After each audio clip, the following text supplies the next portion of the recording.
because there is no smooth path to victory. Oftentimes when we hear about somebody's autobiography, or we hear about an entrepreneur that's doing well and all that, what we're really seeing, Raphael, is the end result of all the paddling, or all the hard paddling underneath water that they were doing to get them to that particular point. In order to come out of something like that, there is a word I was looking for, was discipline. There's a discipline to that focus, and that I can't get caught up in distractions. I got to get these things done. And over time, sometimes a very short amount of time, you methodically work your way through that. But it doesn't come unless you're willing to say, I'm going to do this at the exclusion of these other things to help me get to that. You took a risk. You didn't necessarily know exactly what was on the other side of that door. Right. But you were willing to try it out. You were willing to walk through with faith, and you had a growth mindset, and you took that lens with you, and it worked out. It worked out.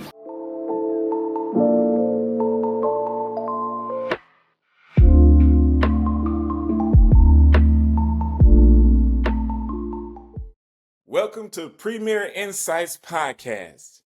My name is Raphael LaVon Price, and the theme for today's podcast is Lessons in Resilience, Overcoming Adversity in Business. What do you do when the deal falls through, the team falls apart, or the dream starts to crack? Join us for an empowering conversation with retired professor of management, Dr. Meadows, as we explore the real stories behind resilience, tough decisions, and the mindset it takes to come out stronger. Whether you're leading a team, building a business, or picking yourself up after a fall, this episode is for you. Tune in now, because every setback carries the seed of a comeback. Dr. Meadows, retired professor of business at Walsh College, mentor to hundreds of future business leaders, and someone with firsthand experience in weathering tough storms in the business world. He's a consultant with over 30 years of experience working in, consulting for, writing about, and presenting on human resource issues. He has a strong background in human resources and is on the forefront of identifying trends that will impact the profession. As a human resource professional, his practical experiences include progressive leadership roles at Michigan State University, General Motors, the Kellogg Foundation, EDS and A.T. Kearney Consulting Services, and Conway Transportation Services. Dr. Meadows is currently the president of the State of Michigan chapter of the National Association of African Americans in Human Resources. He has presented sessions at Michigan HR Day, Michigan's Council of the Society for HR Management, Minnesota State Council for HR Management, Detroit Society for HR Management, Greater Ann Arbor SHRM, the American Society of Employers, Association for Training and Development, and the Detroit Administrative HR Day. Dr. Meadows has published monthly articles on his LinkedIn page, Forbes Coaches Council, Advisory Council, and trainingindustry.com. He remains active in designing, developing, and delivering leadership and HR curriculums for both profit and nonprofit organizations. Dr. Meadows is the author of the business leadership fable, Take the Lull by the Horns, Closing the Leadership Gap. A highly sought-after keynote speaker, he brings incredible insight, rich experience, and wonderful humor to his platform presentations. Welcome to Premier Insights Podcast, Dr. Meadows. Raphael, you humble me. That's a lot. That's a lot there. I guess I should applaud the fact that I keep busy. How about that? Well, it's all true, and it's all well deserved because I've had a chance to witness you in action. And let me say, you are just an incredible professional and human being, and I thank you for being here, Dr. Meadows. It is my humble honor. All right, definitely my humble honor. Thank you for inviting me. You're most welcome. Now, today we will unpack the topic, overcoming adversity in business. And I brought some napkins here because it's going to be a nice, juicy topic here. I didn't bring mine. Wait a minute. Well, don't worry. I got another one for you. Okay. Whether Good. one is an employee or an entrepreneur, one thing is inevitable in one's career, and that is you're going to face difficult circumstances and perhaps implacable people. Clearly, emotional intelligence and resilience are necessary for helping one navigate both of those variables. Now, to truly understand how emotional intelligence and resilience play out in the real world, it helps to hear from those who faced adversity head on and emerged stronger. Now, Dr. Meadows, I know that you have firsthand insight into overcoming tough challenges in business. So please help us unpack this topic. It is my pleasure. In fact, let me start by underscoring a couple of things you just mentioned. When you identified emotional intelligence and you identified resilience. Emotional intelligence is clearly a skill area, all right, but it's also an emotional area. Resilience is also a skill area, but it's also an emotional area. And in the most adverse of times, those two skills can either be used to minimize adversity, or they can create adversity. The biggest factor is always, one, is the individual aware of the fact that these two things exist for them? And then two, if they are aware, how they choose to use that. It's been my observation over the years that the use of emotional intelligence is not as strong as it should be when it comes to being able to uplift and motivate. And resilience, in many ways, is a necessity, oftentimes born out of things that we have to react to. We didn't anticipate, we didn't know they were there, and then in that moment, we have to decide: do we push forward through this particular thing that's going on, or do I let it get the best of me? So I think leading the whole discussion with emotional intelligence and resilience, well, that's such an excellent way to go, and how they tie into managing, moving away from, or dealing with any kind of adversity, whether it's a for-profit organization or nonprofit organization. So let me underscore that right from the beginning. Thank you, Dr. Meadows. And I think that many people will tune into this conversation because they are facing some challenges of their own, whether it be in their career as a employee or as an entrepreneur or both. And oftentimes, we as business owners or professionals haven't necessarily had the proper training to develop those core skills that are very vital to our success. Right. So can you maybe give our audience some insight as to where they can turn to raise their emotional IQ and to develop the resilience that they need to be able to better cope with the difficulties they are grappling with at this time? Okay. Yeah, let me put a framework around it. Sure. I think anybody who, at any stage of their career, when they decide that they want to be an entrepreneur, they need to know that they are already facing adversity right from the beginning. Because being an entrepreneur means that I have an idea for a service or a product that I want to get out into the world.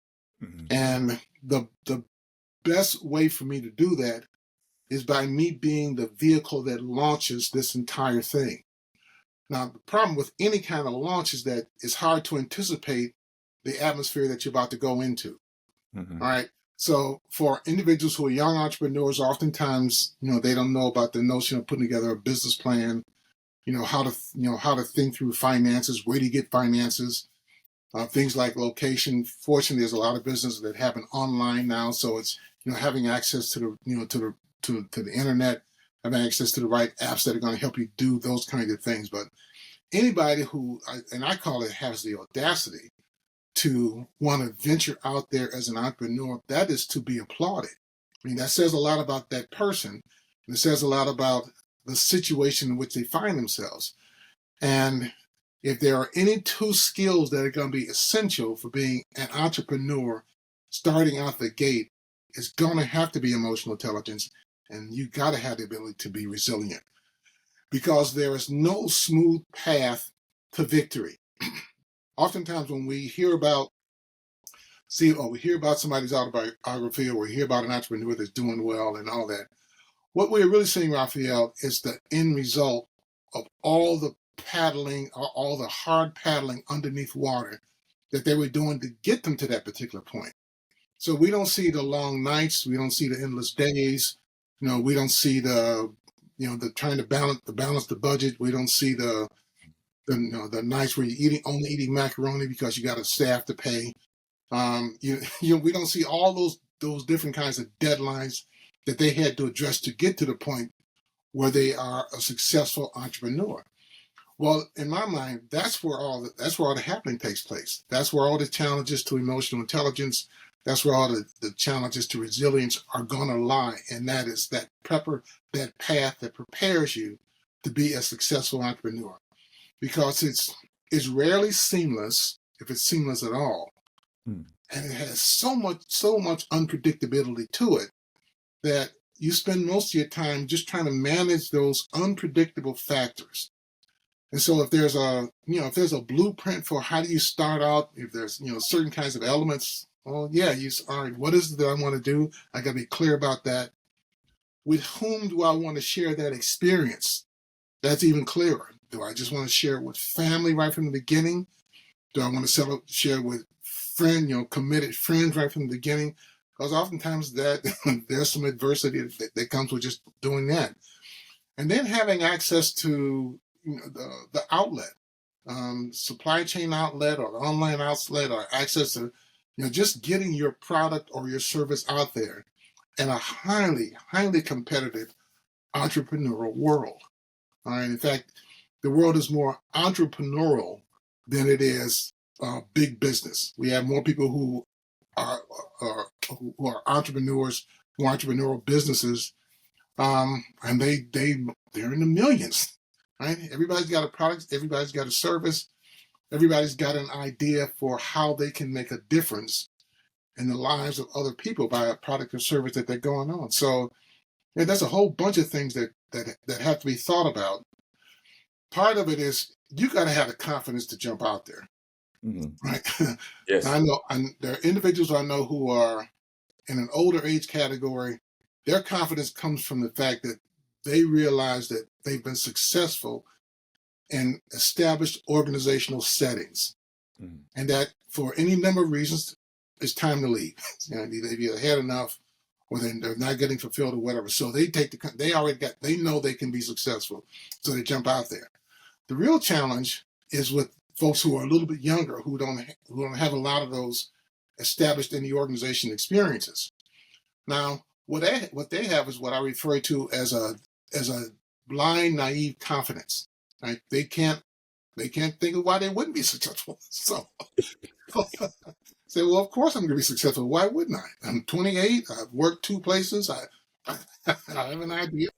I'm just going to go ahead and jump out there. And there's a logic to both of them. I mean, sometimes you just kind of jump out there on faith and say, let me see how I'm going to do this, and let that naivety and that blindness kind of guide you to being successful. In other cases, if you've been around for a while, you kind of establish, well, here are the blind spots that I got to work through. So here's how I can minimize some of that. So, it's the thing that both of those scenarios have in common is that there's a level of confidence that those individuals have, whether it's naively established or whether it's organizationally established. But man, you got to have that to move forward. Yes, I agree wholeheartedly. And there's something that you said earlier about how It's important to have a business plan, a blueprint if you're starting out, to know where you're going, to have a financial roadmap so you don't run into, surprises that you're not prepared for and end up with a negative cash flow, as it were. But one of the questions that came to my mind as you mentioned that is, can you share any known support groups with our audience to help them develop their emotional IQ and resilience? Because we know about, other groups like the Society of Retired Executives and things of that nature, and different, business corporations that offer, advising, business development, and so forth. But what kind of support groups are out there on the emotional intelligence and resilience side? Some of those soft core skills that are not as promoted, in Yeah, school. yeah. There aren't really there aren't really like established, um, groups that kind of get at that. The one that comes to mind though is there is a group called I believe there's a kind of a local national entrepreneurs group, and they and here in the Detroit metro area they have a conference like every year. They Okay, also provide workshops.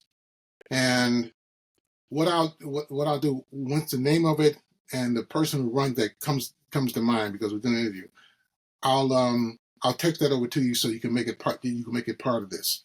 sure. But there are local, regional, and national entrepreneurial groups who provide the very kind of support that you've been mentioning. Um, how to first start how to start the business, what kind of financing thing that you should be thinking about. Sometimes just the emotional support of being able to say to a person, "I'm having these kinds of issues." Yes, Someone who can also say, "Yeah, we had the same kinds of issues, and here's how we had to work through them." sure. Right? And some of this is just some of this is guidance through a existing process. It's unavoidable no matter who you are or what it is you tend to provide. Yes, What you need to know is where are the landmines, and how to avoid them. But you don't get around all of them. So so individuals who can, from time to time, just reassure you that yeah, you're on a good path, and say, well, I didn't make any money this year. Well, nobody makes any money that first year. All right, it's not just you, and there's a reason for that. And I'm only doing so good the second year. Well, count your blessings, because a lot of folks don't get past that first year to mm, the point where they can say, I'm only doing so well the second year. mm, So yeah, it's having access to individuals who both know and understand that, mm. and are willing to spend the time with a young entrepreneur to say, yes, you're going to face some adversity. Here's what it looks like. Here's what you can do to prepare yourself. The biggest mistake that a lot of, I'll say, young entrepreneurs make, because I'm not picking on them, I'm just saying this is something that comes up frequently, is they believe they can do it by themselves. And when I've had conversations with them, say, well, who did you work with to get to? Well, I pretty much did it myself. Well, who did you talk to? I pretty much did it myself. No, no, no, no, no, no. For anybody who's thinking about going down that path, wonderful path that it is, you must seek guidance and consultation about the process itself, because there are just certain things in that process you're not going to be able to get around. But at least it's nice to know that they are there and there are strategies for getting past those kinds of things. That's always going to be the biggest challenge. Yes, yes, and that reminds me of something that a very successful businesswoman told me about recently, and speaking to the vitality and the salience of having good relationships, to give you the support, to have a brain trust, and so forth. She said this. She said, "Your network is your net worth." Yes. And so we think about, the people that are in your SOI. We talk about SOI in real estate, your sphere of influence, your family, the people that you go to church with, where you do business frequently, the cleaners, Yes. the post office, and so forth, your friends, your neighbors, right? Uh, this is really, really part of that network that's very vital to being able to grow a practice if you're in the real estate profession, as I am. But Well, I love what you're saying there. well, Now, I'll make the argument that even extended beyond the real estate profession, if you're going to jump out and provide any product or deliver some kind of service as an entrepreneur, everything starts with your network. Everything starts with your network. And you're right. It's family, it's friends, it's individuals whom you went to church, it's your frat brothers, it's your sorority sisters, it's your hangout group from college, it's your hangout group from the hood. It's anybody who has any kind of more than name affiliation relationship with you. That's going to be your core. And they are your core because they already know you. They already believe in you. They do want, most of them want to see you be successful. So of course they're going to do everything that they can. But what we don't tend to don't tend to think about is that network also has a network. All right. So once your frat brother who you met at college, who's now living in another city or in another state, knows that you are trying to do something like this and is on board with that, then he's more inclined to say, well, I know some people too who are now part of this new network that I have. mm-hmm. So I fundamentally believe, and I'm glad you reaffirmed this, that you all call it your SOI, your sphere of influence. Yeah, I think that's fundamental to anybody who wants to even be successful in that. And I would say assess that before you jump out there. All right, assess family, assess friends, ask them to assess their network, who's most likely to need the product, who's most likely to need the service, who's most likely to come on board and help promote. All of those things are things that we don't tend to think about when we have an idea that is just waiting to be unleashed and we want to jump it out there. We want to put it out there. All that's well and good. But when the idea leaps, it's got to land somewhere. And oftentimes it has to land in our network. Brilliantly said. And I'm just so happy to be able to share this. And even now, the wheels are spinning here. I'm thinking of all these different ideas, and I'm sure the people in the audience are racing, to their phones to get on social media and start a support group, for people that want to build emotional intelligence and IQ and have that support they need for their new pursuits in business and what have you. But let's shift gears just a little bit here, Dr. Meadows. And I'd like for you to share with us a time in your career when everything just was working against you or seemed to be going wrong. How were you able to navigate through that season? Boy, that's a good question. I'm glad you put it out there because I hadn't reflected on it for a while. But 30 plus years in the business, yeah, I've had more than my share. Sometimes I'll say I've had my share and the share of somebody else, so somebody else got off the hook because I'm still putting up with. I took it for them. But there have been pivotal moments in my career where it just seemed like nothing was working. Things were just falling apart. Just couldn't pull. The relationships weren't working the way that I hoped they would work. Now, like anything that since I've had a chance to reflect back on it, one of the questions I didn't ask at that time was, well, what was I contributing to this downfall? What was I contributing to this spiral? Was there something that I should have done different? And to answer that question is, there's always something you could have done different. You just weren't thinking about that in the moment that you were in that spiral. What you were trying to do was figure out, how do I get out of this spiral? So that's when the whole notion of emotional intelligence and resilience play a critical part in this. Because in those three situations that come to mind, each one was a matter of, okay, this is not who I am, and how do I begin to work my way out of this? And one of the ways you do that is you have consulted conversations with people that know you and know what it is that you're trying to accomplish. Sometimes it may be nothing more than just to let you know everything's going to be okay.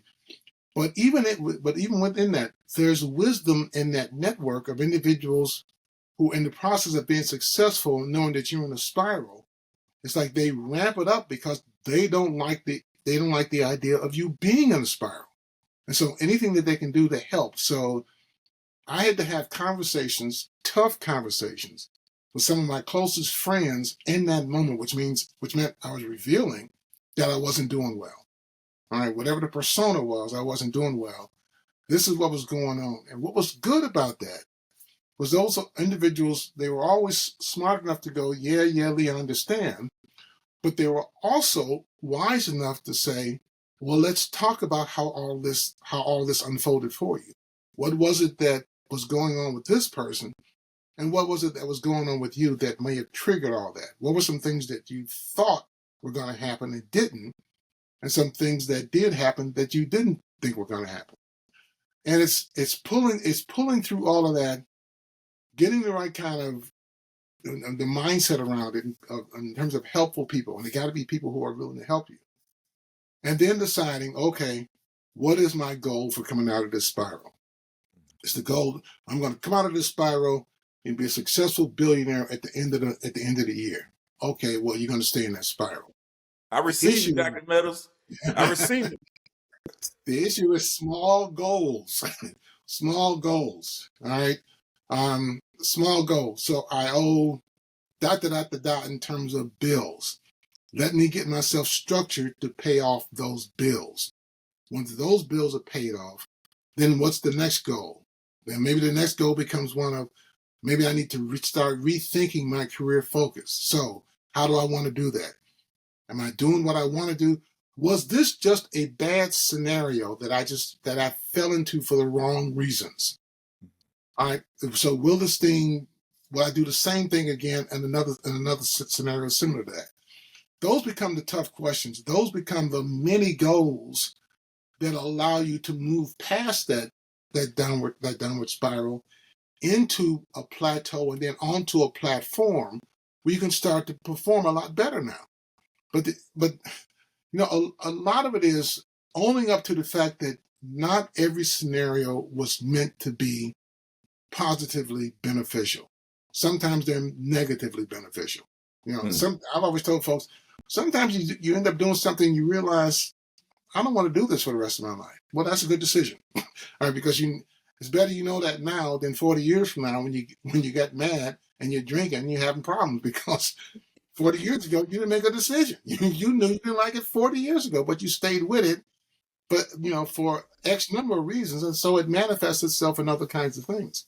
So I'm just a strong believer of that kind of ongoing assessment of, how am I doing? Am I doing what I want to do? Is the job I'm working allowing me the kind of growth and fulfillment that I'm looking for?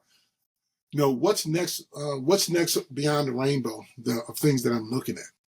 And coming out of something like that is not going to happen overnight, and that's where a lot of folks get caught up, because they want to change it overnight. The emotional intelligence, and one part of emotional intelligence is patience, focus, right, and being driven toward accomplishing those things. Because when you're trying to get out of it, there's still all the kinds of distractions. There's still certain clothes you want to buy. There's still certain places you want to hang out. There's still certain restaurants where you want to go to, or a nightlife you want. In order to come out of something like that, and there is the word I was looking for was discipline. There's a discipline to that focus, and that I can't get caught up in distractions. I got to get these things done. And over time, sometimes a very short amount of time, you methodically work your way through that. But it doesn't come unless you're willing to say, I'm going to do this at the exclusion of these other things to help me get through that. And that was one of the key lessons I learned in all three of those scenarios. When it was time to start coming out of that, is that whole focus and discipline on what are the things I need to do to come out of this so that I'm not spiraling for the next 40 years. That's excellent. And so I probably don't even need to ask you question number 2. But you're a rare breed, Dr. Meadows. Everybody doesn't have that type of mindset, that patient, disciplined, focus, and drivenness that you have. So was there ever a moment you considered quitting? What kept you going? Oh yeah, definitely. I think somewhere around my mid-30s, I was contemplating just getting out of the profession altogether because it didn't Wow. seem like certain elements of it were coming together. Mm. Um, but I also had to remember that I said, but I chose this because I chose it. I was drawn to it for a reason, and that reason had more to do with who I am as an individual. I was brought up in a family of, there were 9 siblings. So the whole notion of, service, servant, looking out for, providing support, that's just how I grew up. I'm the second eldest. So, looking out for younger siblings, that's just kind of a natural part of what we had to do. And I like to think I learned that so well that I just kind of carry that mantra with me wherever I go because of that experience. And so when I was at that point when I was saying, well, maybe I should quit, and I said, well, go and do what? Um, and I contemplated a few things. I said, but I don't want to do that. I enjoy doing this. So why don't I just figure out what's the next level of enjoyment? I'll tell you, in fact, if I've got time to tell you, I'll tell you a quick story that at that point when I was contemplating, well, do I quit this or not? It's like within a month of that, I got a phone call from a friend of mine who worked at a local community college, who knew the dean of business at that community college, and said, Lee, I don't know if you know this, but they're looking for people to teach HR courses at this particular community college. I like to give and since I work here, I like to give the dean your name. And do you mind if you do that? And I went, sure, okay, go ahead and do that. And so we ended up meeting, having a conversation. He kind of liked where I was coming from, and so on Tuesday nights, every Tuesday night, I was teaching a class called Introduction to Human Resources. Well, teaching that course did a couple of things. One, it gave me what I refer to as chump change. I mean, you teach an adjunct course, you're not making a house payment with this. It's money that says, I think I want to eat at the Chop House this month. So I'll use it for that. So, so it did that. But what it also did was it forced me to look at the profession itself through a teaching lens. And it was through that teaching lens that I began to reconnect with it, because certain things started to make a lot more sense now that I had to teach it to other people. That method works so well. I've always advocated that for individuals who are say, what's the next thing I should do in this profession? I say, well, find a way to teach a class, because sometimes teaching a class will teach you more about the class than you actually teaching for those individuals. And that became a pillar or a pivotal point, because it allowed me to see things through a different lens. And it's from that lens that I think, humbly speaking, that I began to build. I began to build onto that because I enjoyed it. I enjoyed it so much. It was so revealing. So it didn't matter what full-time job I had after that. I always made sure that I was teaching somewhere, because that kept me one step in the profession as a full-time professional, but the other step in the world of folks who are trying to learn about the profession. So my service model was still good for me. I love that, and it's that passion and that love that is the key ingredient to your resilience. Because you said earlier, I didn't quit because I love what I was doing. And moreover, as I began to teach it, it allowed me to reframe my experience and discover new gems, new concepts that were beneficial. So it just became kind of like a self-feeding mechanism for growth, as it were. Yeah, yeah. And, Wonderful. so let me say this to your viewers.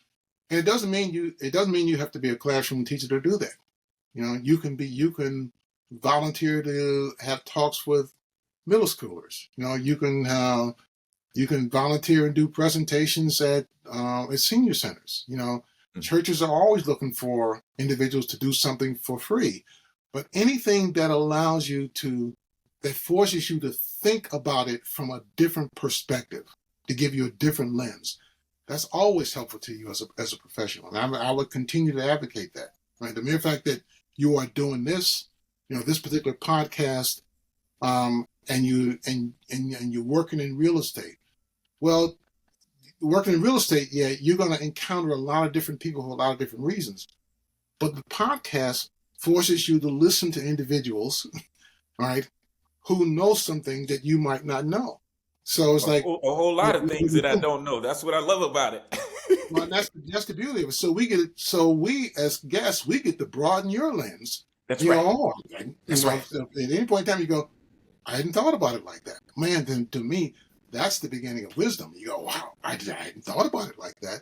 But now that you said it, I guess that sort of makes sense. So yeah, there's any way that you can. That's why even as a retired person, I continue to teach at least one class because I don't want that lens to close. I want to continue to expand it, continue to open it.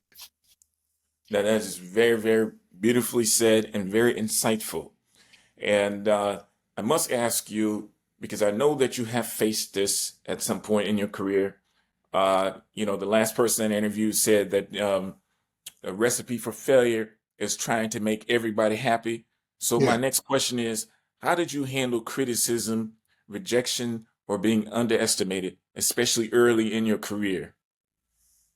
Well, I think early in my career, like most folks, I probably didn't handle it very well because, but again, upon reflection, I think I didn't handle it very, very well because it wasn't done very well.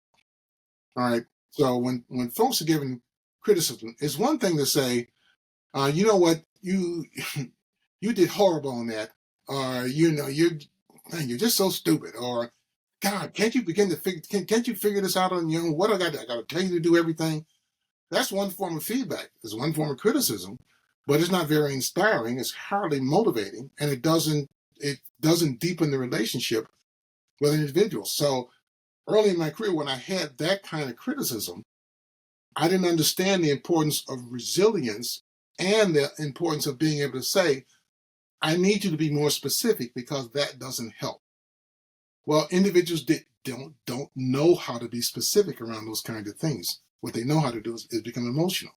So when I took my first few hits, of course I took it personal. It's because it is personal. In many ways, when someone is attacking your performance, your criticism of your performance in the thing that you are doing, and they say it's not personal, that's far from the truth. It's always personal because you integrate who you are into what you're doing. And that's what makes it personal. So when you're seeking feedback, you're not only seeking feedback about the performance of the job, you're also seeking feedback about the performance of the person, right? Because the two are integrated in terms of that particular job description. So no, I didn't handle it well. Wasn't sure what to do at a certain point. And like a lot of folks say, well, I'll just quit. Well, no. All right. We can talk about that piece in a few minutes. The issue isn't to quit. The issue is to figure out then what are the questions I need to ask this person to get them to be specific about what it is that they're criticizing. Are you criticizing my personality or are you criticizing my performance?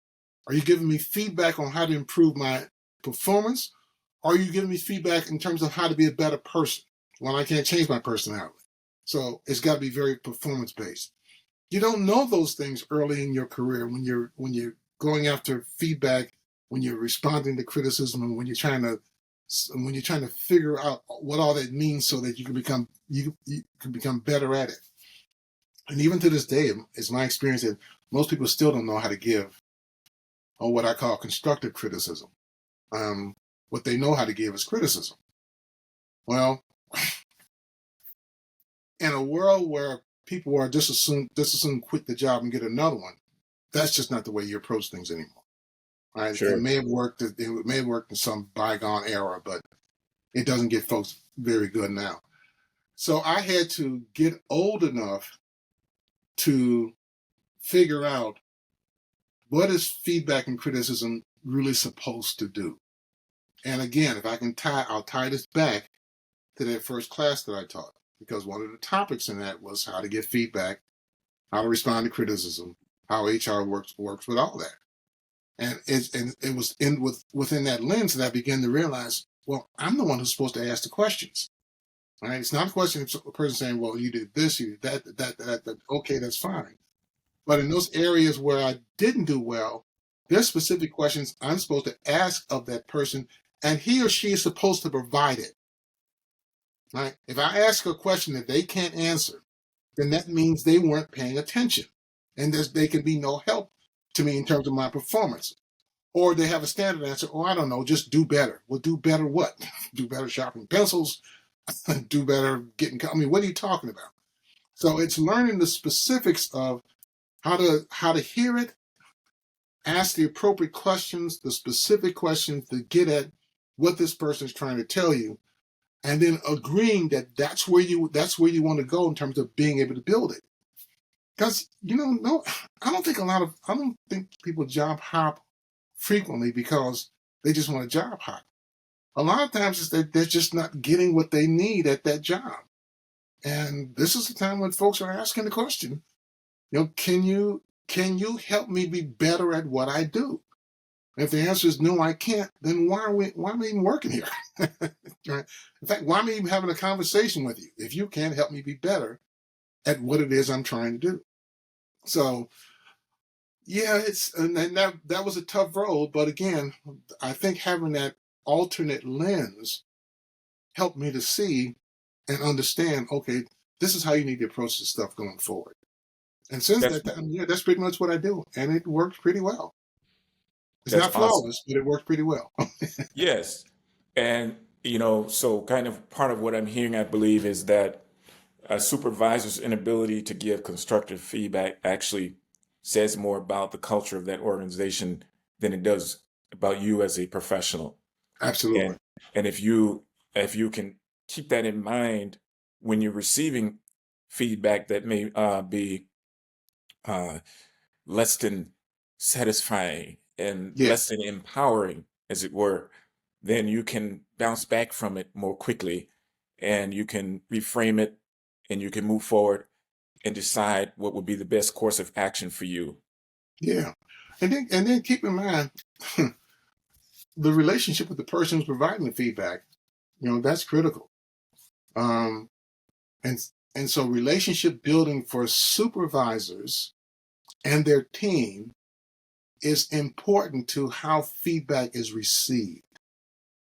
And because if it's a nonchalant relationship with team members and you're providing feedback, well, you start to get into credibility issues. All right. And it becomes easier to dismiss it. All right. Just sign the form. I met expectations. That's fine. We can kind of go from there. But when people are into the the relationship that allows you to grow from one another, the supervisors grow from supervising team members, and team members grow from being supervised by supervisors. It's a looped relationship. But Sure, the stronger the relationship, the more inclined I am to lend credibility to the feedback that you're providing me. sure, Right? After 30 plus years of marriage, I listen to my wife's feedback because, well, one, I need to, but secondly, she's rarely wrong in that when she sees my improvement is our improvement. All right, we become a better couple because I'm responding to her observations about my behavior. Well, the workplace is no different. And you're responding to observations, and you're trying to strengthen and deepen the relationship so as to get the best productivity you can from team members. sure. Here's an interesting question that I would love for you to unpack for us. What was the most difficult decision you ever had to make professionally, and what made it so tough? The most difficult decision I had. So we've talked a lot about human resources. Let me talk about the career path I was on before I got to that. Okay. I was really on a career path to work in higher education. Oh, So when I did my undergraduate and graduate work at Michigan State, when I did my full time working at Michigan State, I was really working in higher education administration, specifically university housing, student services, and that's where I was going to gear my career. I wanted to I went to work on college campuses because I love being on the college campus. And so for 14 years, I was crafting my experience to reflect that particular outcome. Somewhere around my 10th year, I met someone who had been working in human resources. Let me back up. So I was doing some HR related stuff, which is triggering my interest. And so around that 10th year, I met someone who was doing some HR related work at General Motors. We had met through a conference, and she later called and said, well, listen, General Motors is starting this particular component. I'm going to be the person in charge of it. Would you consider leaving Michigan State, coming to work in General Motors as part of this new unit that I'm starting up? Well, what made that such a tough decision for me is that I loved working at Michigan State. I loved working on a college campus. I love the college campus environment. I love the what I refer to as the fall renewal, where new students are showing up, new things are starting to happen. The campus is fully engaged. I loved everything about that. It's absolutely everything about that. And at that 10th year, the decision it was one of two things. If I did 11 years, would I do 30?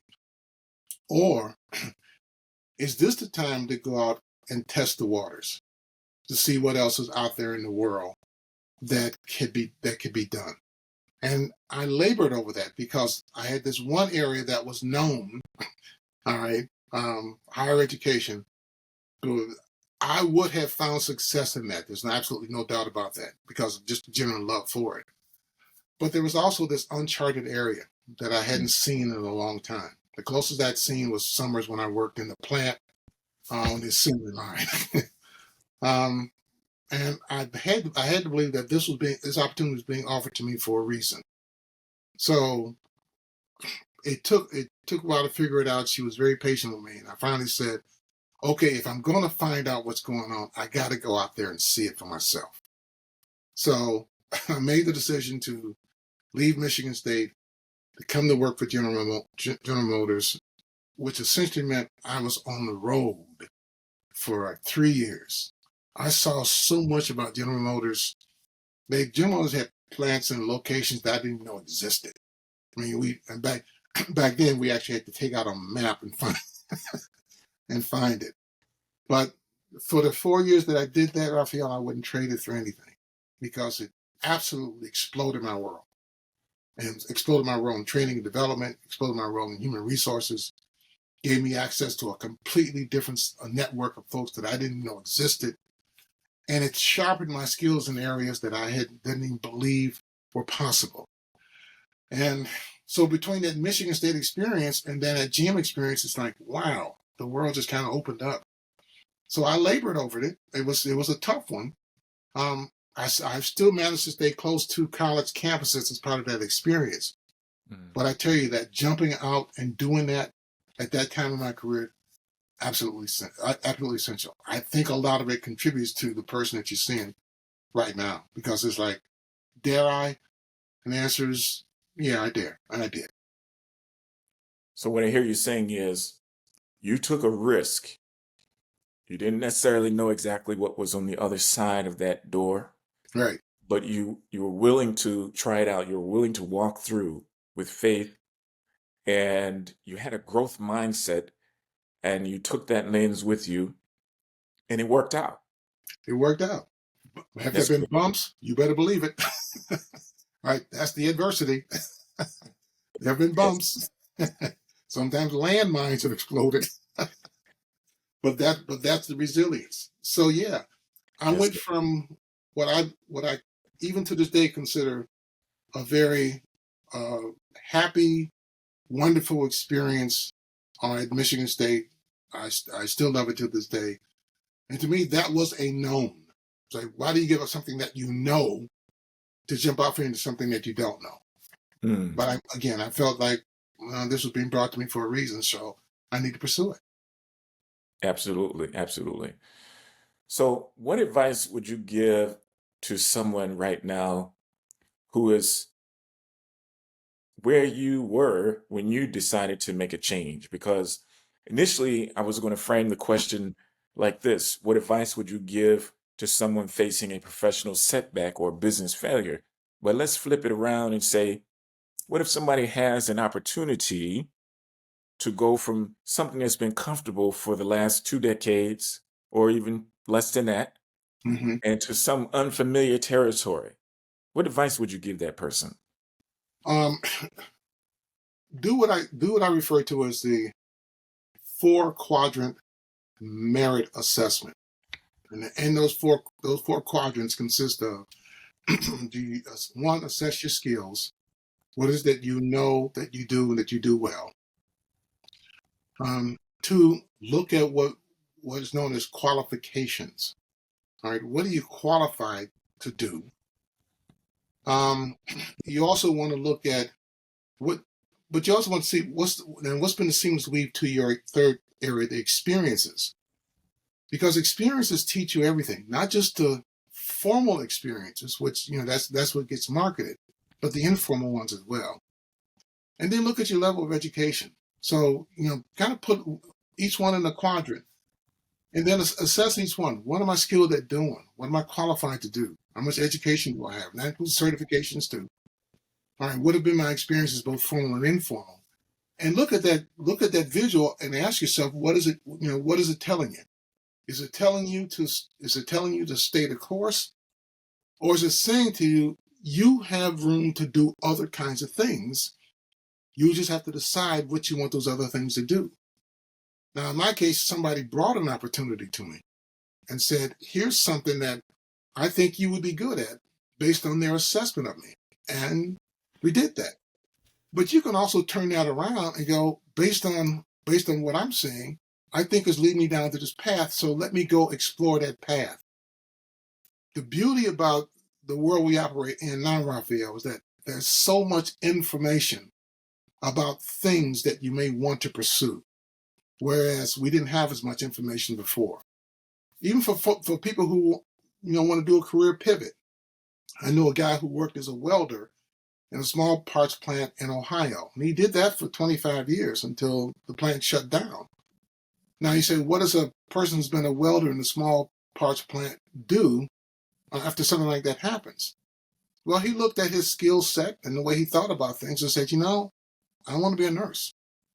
And so with the help of a union contract, he went to nursing school, and he got his Bachelor of Science in nursing, and ended up and got his license to be a nurse. And now what he does is he draws blood for the American Red Cross 3 or 4 days a week. He says that's about as much as I want to do, but he said I didn't realize I could be so happy doing something like this.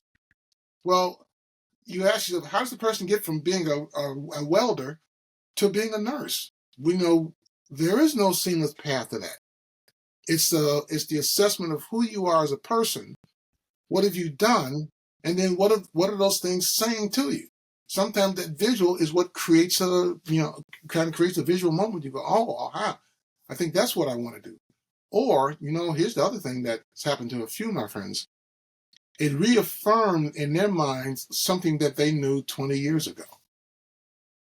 All right.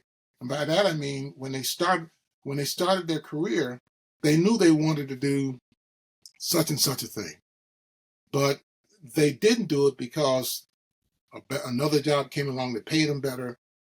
They end up like a lot of folks, they end up following somebody to another state and getting it there, or however it happened. So it's not that they weren't unsuccessful in terms of this alternate path, just that alternate path took them away from that passion. And so when they did an assessment, they went, but this is what I've always wanted to do, and there's still time for me to do it. So let me pivot and put in the time, energy, and effort to get to that point, and then and proceed from there. So best advice, just do your assessment. See what your life is now saying to you based on looking at those 4 quadrants. Your life tells you messages all the time. It's just oftentimes we don't stop to think about it But when it's visually right there in front of us, boy, sometimes the message just takes right off. That's wonderful. And I can see people pulling out the pens right now as you were speaking and writing out those quadrants and making sure they have the framework already set. So as soon as they get off the podcast, they can begin to move forward in that thing that they've been losing sleep over at night. Should I Yeah. do this? I Let- really want to do this, but I'm afraid to take a chance. I'm I'm afraid afraid to. to take a risk. I don't know, what's waiting for me on the other side. I'm looking at the economy and what's happening, around the As country. as well they should. All right. But that doesn't have to be a deterrent. Maybe it mitigates stuff for the moment, but not for the lifetime. So let's reaffirm those areas. One area is skills, that's one quadrant.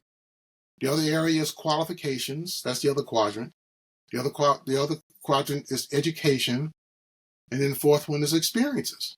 And arrange them any way you want, but see what they're telling you. Absolutely. All right, let's wrap this podcast up. We've covered so much ground here, See, time and flies when we're having fun.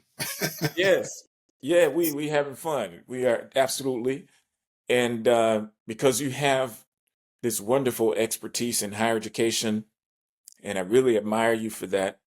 And I can relate to that because once upon a time, I was aspiring to work in higher education myself, and that's really what motivated me to earn my PhD in higher education leadership at Hmm. Oakland University in 2017. But God had a different plan for my life, and I'm glad He did. It all worked Yeah, out. see, there you go. You, If I you had said, gone that I was way, planning on one thing. hey, if I had gone the way that I wanted to go, I probably wouldn't be here talking to you right now and having this great relationship with you and having an impact on our viewers and enjoying real estate and so forth. So everything happens the way that it's supposed to happen, as you mentioned. Life speaks to us, or God speaks to us, and the key is, are we listening? So my final question would be, do you believe that today's higher education business schools are adequately preparing students for the They can't. adversity they will face They in their can't keep up. careers? They can't keep up. They can't keep up because here's one of the problems. And I Wow, love that's higher education. powerful. Woo, that's I so we're love paying higher we're paying education. thousands of dollars for something that's useless, essentially, in the sense of dealing with something so vital and critical as overcoming adversity, being adaptable to the times. Yeah, yeah. One that can't be taught in the classroom, and they really can't be taught online. They can't keep up with what's going on, and so they aren't as adequately prepared. And I love higher education. I love being a faculty member. That's what I was for a long time. But I also recognize that in order for business schools to be effective at what they do in terms of teaching undergraduate, graduate, PhD students, they rely purely on faculty. And faculty have to always be up to date with things that are going on, and things change so quickly. The way I taught human resources back in the day, I wouldn't dare teach that way, because those students would not be prepared to go into human resources the way it currently looks, the way it currently operates. But I think oftentimes there is a time lag between what faculty are teaching and what the world is showing. And so there's what I refer to as this lag between what you're kind of getting right there in the classroom, and I just mean that in the metaphorical sense, and what's happening out in the real world. Now, the internet has changed a lot of that because there's all kinds of information you can access now, to kind of supplement what you learn. But the real issue becomes, who talks to these young folks about what it's really like out there? What is it really like out there? We always want any and all undergraduate students who've gone through this particular experience to experience success once they leave the ivy colored walls and to have access to all kinds of opportunities. And the belief is that we are preparing them to do that. My question becomes, but preparing them to operate in what world? Mm. Right? What world are we preparing them to operate in? And if That's a we whole go, nother podcast, Dr. Matthews. that's a whole nother podcast. And so, yeah, I will continue to love higher education. I'll continue to love to be on campus, and I always enjoy teaching my undergraduate students as well as my graduate students, because I think we have a fundamental responsibility to prepare them for the world as it currently exists, because they will figure out what the future of it that is going to look like. So I just don't. I think it's just very difficult to keep up. I mean, even engineering schools are saying it's difficult to keep up because there's just so much more going on. Change happens faster than we can articulate it back in the classroom. Wow. You know what, Dr. Meadows, I can't thank you enough for your time and your expertise. This has You been didn't fun. have to be here today. And so I just really, I'm so grateful and honored to have you on this platform with me. You've generously shared a very rich perspective on the topic of overcoming adversity in business that is relevant at all levels of the work order hierarchy and across many industries. And I want to encourage our viewers to purchase your book, Take the Law by the Horns, Closing the Leadership Gap. I know it's on Amazon. Are there any other platforms that they can find it? Amazon's the best. Amazon is the best. Yeah, Okay. Amazon's the best. Yep. Yep. Wonderful. So yeah. So, but before we sign off, let me say this. Sure. All I'm right. sorry. No. Let me say this.